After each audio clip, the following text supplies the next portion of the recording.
How's it going, everybody? So this wasn't the video I was intending on making today. If you saw my last video, then you know that I've been on a bit of an adventure. For 6 weeks, I traveled across the United States, and I went to 23 different museums. And I also made a stop to see my buddy Clint from Clint's Reptiles. And the best part was, he didn't even actually know that I was coming. In fact, neither did I. It just so happened that the route that I was taking took me like 15 minutes from Springville, Utah. So I figured I can't go through that area without stopping to see Clint. So upon texting him just to see what was up before just popping in, to my surprise, I also happened to be there on the day that he was filming a out-of-season dinosaur video. For those of you who follow Clint, every December he makes exclusively dinosaur content for Dinosaur December.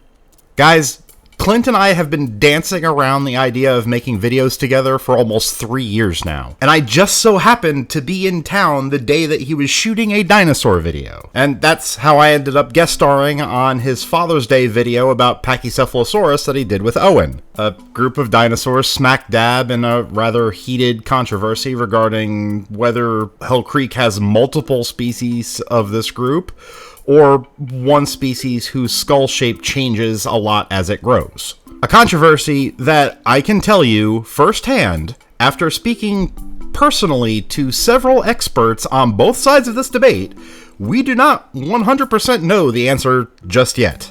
But Clint also said that he wanted to make another video on the same day. So he asked me to think of a topic that I've been thinking about a lot on my adventure. And as it turns out, I had just come from this year's White River Badlands expedition. And I won't get super into detail about all the finds that were made on this trip, because I do want to make a video specifically about that. But I will say that the spot where I was finding those rhino ribs last year, near the infamous Concrete Hill, has started to yield even more remains. Not just from the same species, but quite possibly from the same individual. And that, along with several of the museums that I have recently gotten to visit, has very much put rhinos on my brain. And rhinos are honestly right up there with some of my favorite groups of animals. Right up there with Xenarthrans. So sit back and relax while I tell you the story of the lost rhinos of North America.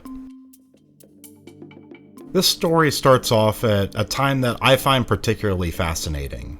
The Eocene, around 50 million years ago. During this time, the world was much warmer and more humid than today, with evidence of tropical plants existing from pole to pole. And many of the families that would give rise to the mammals that would come to dominate the planet were just starting to diversify. And it is an incredibly complicated story. And especially with the rhinos, it's honestly one that we've only recently started to get a really solid idea of. Under the canopy of this expansive forest, the ungulates, or hoofed animals, had already started to become many different species, splitting into the artiodactyls, or even-toed ungulates, and the perissodactyls, or odd-toed ungulates. Most of them were still fairly small, but there was a lot of different species, with animals like Diacodexis on the artiodactyl side, and animals like Hyracotherium, Hyrachias, and Lophiodon on the perissodactyl side.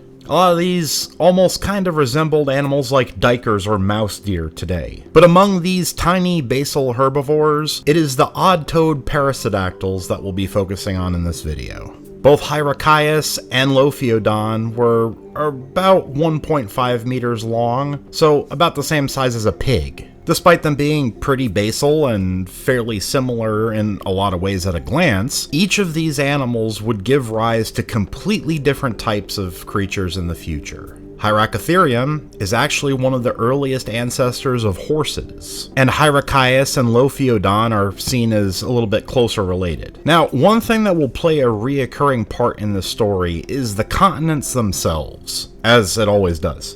But in particular, the land masses of Eurasia and North America, and to a lesser extent Africa. During the Eocene, animals would be able to travel freely across the northern hemisphere. Some did, and others didn't, or at least we have no evidence currently to suggest that they did. And that appears to be where these two animals differed. While Lophiodon remained in the tropical forests of Europe, Hyrachias, along with horses, expanded its range into North America. Hyrachias is the dawn rhino. and it is where our story begins.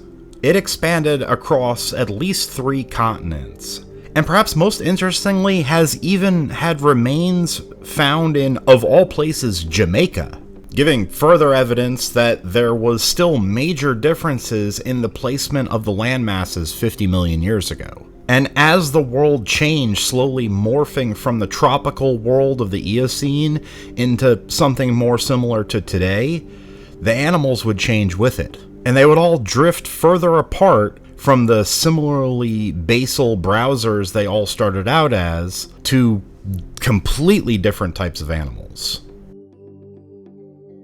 Over the next 10 or so million years, the world remained pretty warm and humid, and as a result, certain animals began to specialize to this environment. One of the first really big, successful groups of parasitactyls was this behemoth, the Titanotheres, or Brontotheres, whichever. These were among the largest land mammals on Earth during the Eocene, with beasts like Rhino Titan, Protitanops, and my favorite, because it's actually the one that I've gotten to hunt for the fossils of myself, Megacerops. Now, despite looking like rhinos, these guys are not actually true rhinos. They're actually from a completely separate branch of the odd-toed ungulates that I didn't mention earlier, stemming from their own small basal ancestor called Eotitanops. You did say this is going to get complicated. One of the main differences between Titanotheres and rhinos like we are familiar with today are the horns. Aside from the shape being this sort of ornate split shape that you see here, the horns of Titanotheres were comprised of bone. They were actually part of the skull. While on all the future rhinos that we'll talk about going forward, there may be a nasal boss on the skull that's made of bone, but the horn itself is made of keratin, the same stuff that hair and fingernails is made of. Now, these guys were the heavyweight champions of the Northern Hemisphere at this time, but they appeared to be hyper-specialized for the tropical forests of the Eocene. And unfortunately, as the Eocene came to an end, things were going to start to change in a way that was going to test every single animal across the world. The world was getting cooler and drier for the first time in the Cenozoic era. The South Pole was freezing, and the forests were beginning to give way to a new type of biome, grasslands. Now, I should probably take a moment to clarify.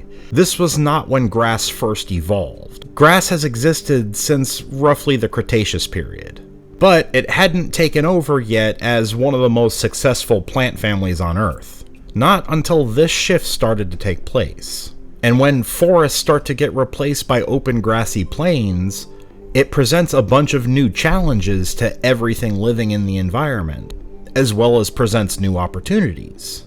For one thing, the most obvious change is what the herbivores have to eat. And grass is actually not super nutritious as far as plants go. It can actually wear down the teeth of herbivores that are not specifically adapted to process it. And also, previously, the best way to avoid becoming food for a carnivore was to hide in the bushes, which is great until there aren't any bushes.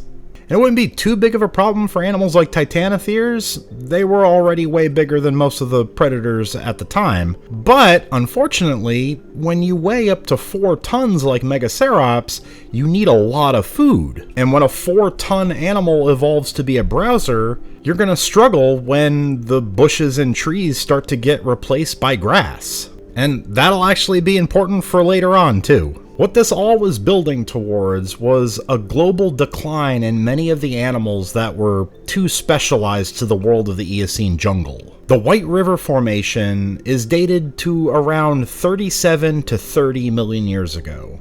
Where we hunt is around 34 to 30 million years old. And Megacerops is believed to have went extinct around 33.9 million years ago. Which is why whenever I'm out on a dig in the White River Badlands every year, we know that if we are in a spot that we find Titanothere fossils, that tells us that we are in the oldest layers of the area where we hunt. But some members of the parasitactyls were able to roll with the punches of this changing landscape. For one thing, they either had to get bigger, or they had to get better at running. But if they were going to get much bigger, it would probably behoove them to switch to grazing as a primary way of getting food. Wait, Did you just say behoove? You've been hanging out with Clint too much. And with the largest herbivore on the landscape gone, that title would then be passed to one of my favorite White River animals. One that was perfect for the opening landscape of the Oligocene, the Hyracodonts. These animals would come in two varieties. Hyracodon, which was a hornless rhino about the size of a goat, and Subhyracodon, the larger species that got between the size of a tapir and the size of a cow.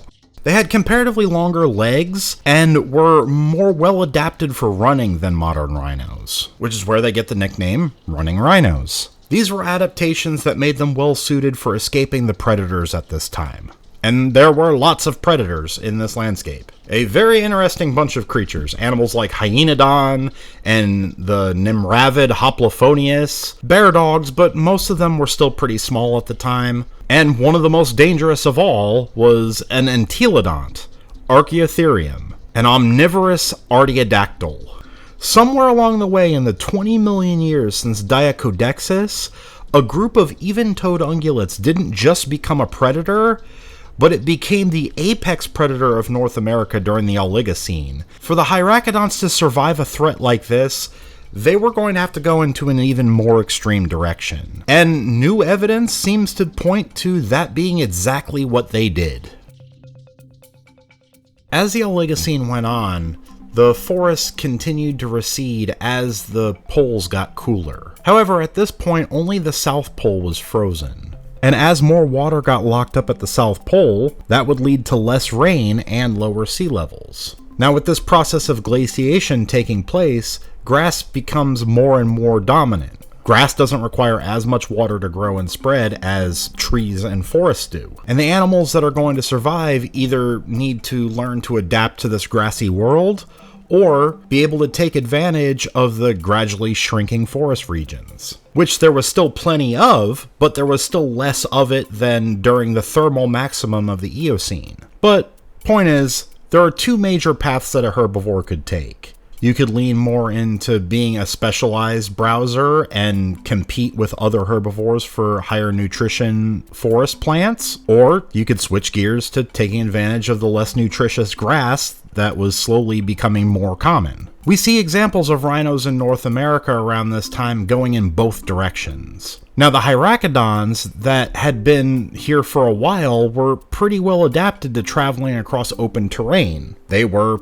after all, the running rhinos, but they still had teeth that were more well adapted for eating leaves. And with the extinction of the Titanotheres leaving them the largest herbivores on the landscape, that did leave a vacancy for a truly giant browser. So, the long legs of the running rhinos got even longer. And eventually, if we look back in the direction of Eurasia, we see a relative of this family take this to an extreme. Paraceratherium, one of the largest land mammals to ever live. It was absolutely the largest paracedactyl to ever live. This animal was around 5 meters or 17 feet tall, 7.5 meters or 25 feet long, and a gargantuan 20 tons or 44,000 pounds. For contrast, that is tall enough to look a giraffe, the current tallest animal living on Earth, in the eye, but weigh almost 17 times as much. And more than twice as much as an African bull elephant, the current largest land animal today in body mass. This very nearly broke the mold of what a mammal's body mass was capable of without the buoyancy of water. And just like that, most of the challenges that were faced by the Hyracodons were no longer much of a problem for this guy. It was feeding on the very tops of trees, so basically had no competition, and predators like entelodonts, hyenodonts, false saber-toothed cats, and even bear dogs were a joke to them. For all intents and purposes, they had become mammalian sauropods. But back in North America, a family of comparatively smaller rhinos were taking the opposite approach. Appearing to have spread back in from Eurasia, the 1-ton Diceratherium was bigger than Subhyracodon, but way smaller than what that family was getting up to over on the other side of the Bering Land Bridge. And it seemed to be adapting to be getting better at grazing. So it was going in the complete opposite direction of what the Hyracodonts were doing. This was probably a good thing, because the climate was going to continue to make grasslands more prevalent going forward. And possibly because of competition from animals like Paraceratherium in Eurasia, another group of specialized browsers was going to make an appearance in North America, the descendants of Lophiodon, which had probably become one of the most peculiar and also awesome members of the Paraceudactyls to ever exist.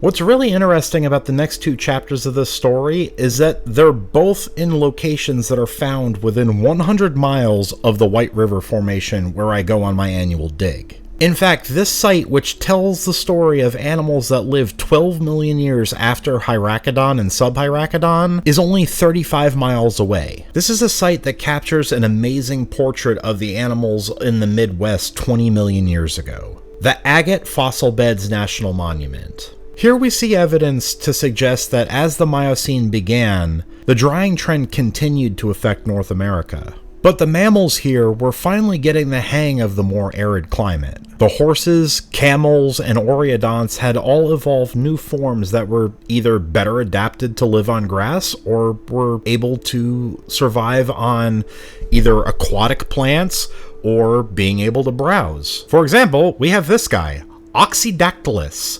This is a camel that had become taller with longer legs, a longer neck, in a similar way to today's giraffes. Or kind of like Paraceratherium in Eurasia. Or kind of like sauropods in the Mesozoic. And like all of these different animals, it's thought that these guys were high browsers. Even while the smaller camel Stenomylus were basically becoming a stand-in for animals similar to a gazelle, fleeter-footed and well adapted for grazing. But in this Miocene North American Serengeti, there were still rhinos here too. The most common being Rhinoceros, a rhino that is very similar in a lot of ways to Diceratherium, except for one. Rhinoceros was smaller. Not quite as small as Hyracoddon, but probably about the size of a pony. But the two rhinos were still extremely similar. So much so that it's still debated if Rhinoceros should be considered a separate genus, or if the two species of Rhinoceros should be grouped in with the 5 species of Diceratherium. But either way, at only 700 pounds, these guys were definitely smaller. Which honestly seemed kind of like an odd direction to go, considering their ancient enemy had not only survived the Oligocene, they had become the first kings of the dawning Great Plains. The Entelodonts, which had been about the same size as Rhinoceros is now 10 million years before, had gotten bigger. Archaeotherium had become Daeodon, an apex omnivore the size of a bison. This was the largest entelodont ever, and there are plenty of fossils to suggest that Daeodon had not outgrown its taste for rhinos. One of the main clues for this come from the state that Rhinoceros fossils tend to be found at Agate. You see, Agate is actually pretty good at preserving fairly complete skeletons in the case of many of the animals, with one big exception. The rhino skeletons here are jumbled and scattered, and marks on many of the bones suggest that they were being fed on by something that was very capable of gnawing bones. It's unknown if these rhinos were hunted or if something else killed them and then they were scavenged, but we do know that this place was patrolled by one very large bone-crushing animal. These were all the descendants of animals that had been evolving and competing with one another since the Oligocene jungle started to open up. And I would love to cover all of the animals from the agate fossil beds, because honestly, this is really the exact type of location that my Lost World series is meant for. But there was one newcomer on this scene that I really can't move forward without bringing up, because it's actually a returning character. We haven't talked a lot about the descendants of Lophiodon since they split off during the Eocene. Well, that's because most of what this lineage was doing was going on in Eurasia and Africa. They had become one of the most fascinating families of Paraceudactyls ever, the Calicotheres. Look at this. Look at this. Their hooves have become claws. They could rear up and pull down branches from trees. This is a rhino trying to be a sloth. I love it. No notes. This is perfect. Honestly, this whole family deserves its own video too. If only I wasn't so bad at this. So why bring them up now? Well, because to everyone's great surprise, here at Agate, we see that apparently, at some point around 20 million years ago, the rhino sloths made their way back into North America. This North American species is called Meropus. At around 2.4 meters or 8 feet tall, or 1,180 kilograms or 2,600 pounds, this was the largest herbivore on the landscape. An adult may have been even more than a daeodon could handle, at least alone. And really, why would an entelodont bother with this strange beast like Meropus when there was the smaller Rhinoceros to eat?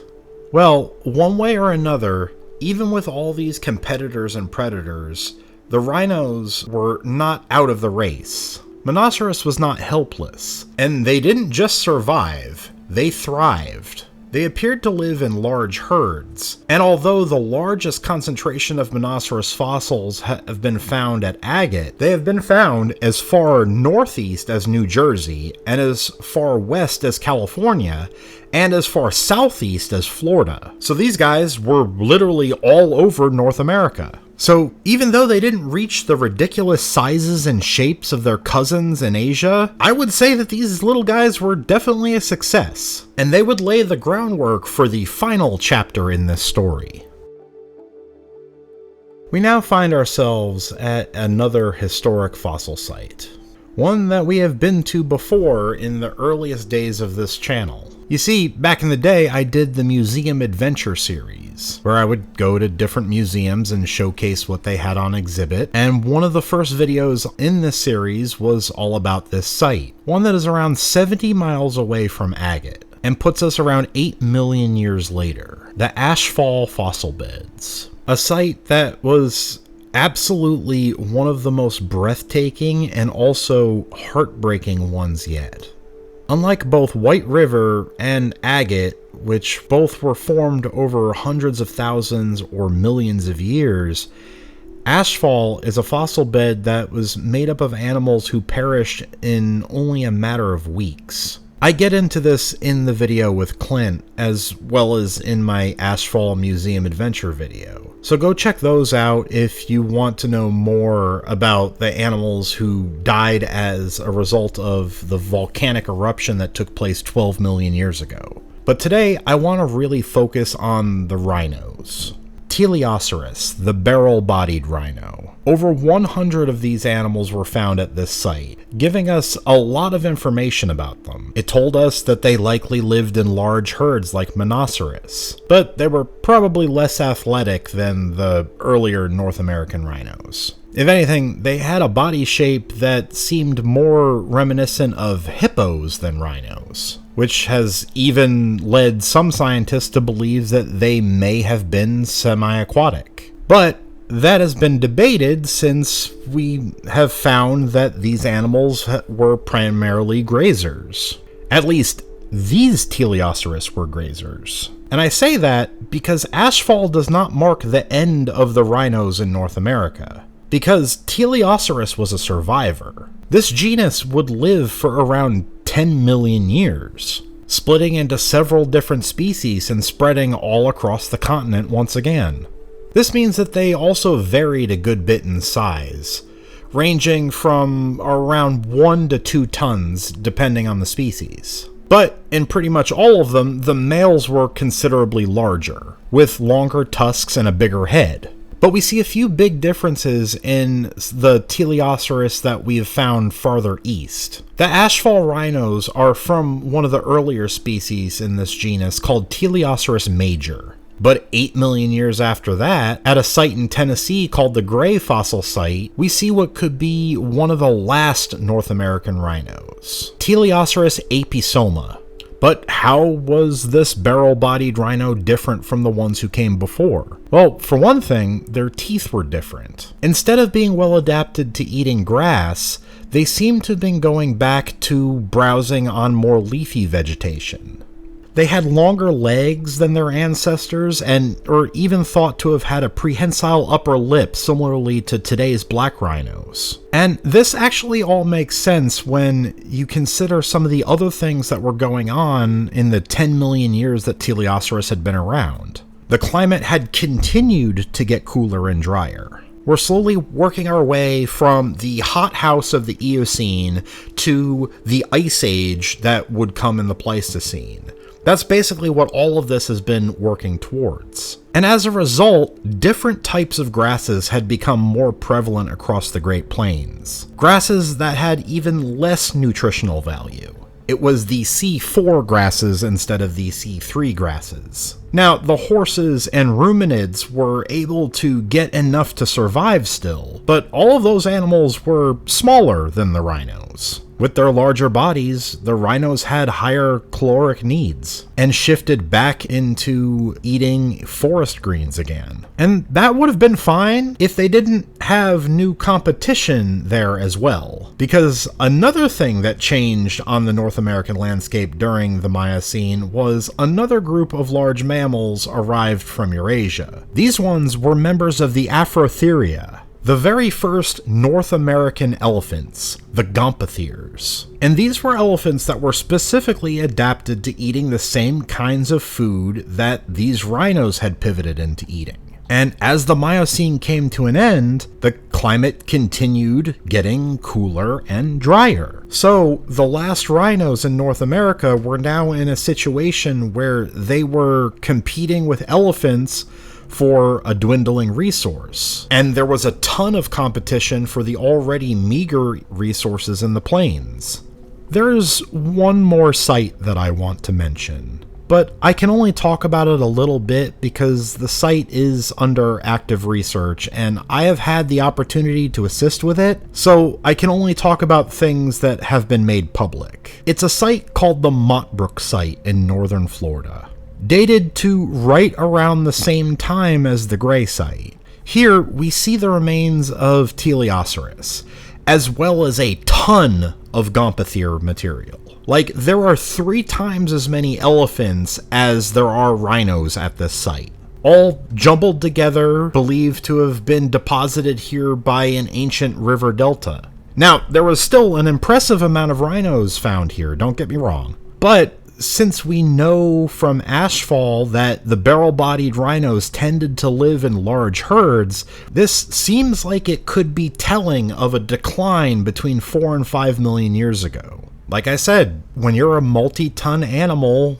that is evolved to be a browser, you're going to struggle when the bushes and trees start to get replaced by grassland, especially if you have a ton of competition for both resources. The rhinos of the Eastern Hemisphere fared better as a whole going into the Pliocene, Pleistocene, and into the modern day. But it should be noted that yes, rhinos in Africa live alongside elephants today, but they evolved alongside them. And that makes a huge difference. In North America, elephants were, at that time, large megafaunal herbivores that were invasive. And by simply existing and making a living for themselves, this would have a butterfly effect on anything else doing the same things. And if you look at the 2 surviving African rhinos, you see how they actually managed to survive. And they did this in 2 distinctly different ways. Ways that we've been discussing throughout this entire video. As I said before, the black rhino is a browser, and it evolved a prehensile upper lip to manipulate branches. And the white rhino has a wide mouth that is perfect for hoovering up grass. In fact, white rhino, as you can tell by looking at this is not a white rhino.